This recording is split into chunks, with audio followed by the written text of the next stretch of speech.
మార్కెట్లో సరైన గిట్టుబాటు ధర లేక చేతికి అందొచ్చిన పంటను నాశనం చేసుకున్న ఘటన కృష్ణా జిల్లాలో చోటు చేసుకుంది. ఉయ్యూరు మండలంలోని రైతులు పెద్ద ఎత్తున క్యాబేజీ పంట సాగు చేశారు. కొన్ని రోజుల క్రితం వరకు క్యాబేజీ పంటకు మంచి ధర పలకగా 2 రోజులుగా మద్దతు ధర లేకుండా పోయింది. తీవ్ర నిరాశ చెందిన రైతులు ఈ ఉదయం తమ పంటను ట్రాక్టర్తో దున్నేశారు. మార్కెట్లో ఒక్కో క్యాబేజీ కేవలం 2 నుంచి 3 రూపాయలే పలుకుతోందని రైతులు ఆవేదన వ్యక్తం చేశారు. ప్రభుత్వం ఇప్పటికైనా స్పందించి మద్దతు ధర కల్పించాలని రైతులు కోరుతున్నారు.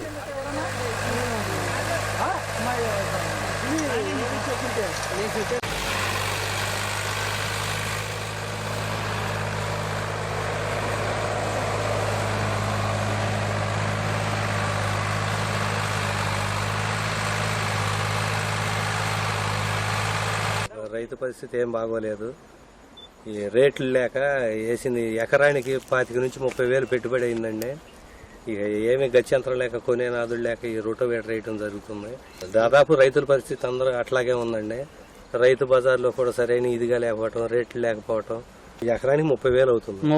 30 వేలును మరి ఈ ట్రాన్స్పోర్ట్ ఈ నరికి ఇది చేయాలంటే కనీసం 70-80 వేలు అన్నా ఉండాలండి, లేకపోతే గడదండి. కానీ ఇవాళ 5 వేలు 10 వేలు కూడా కొనే పొజిషన్ లేదండి.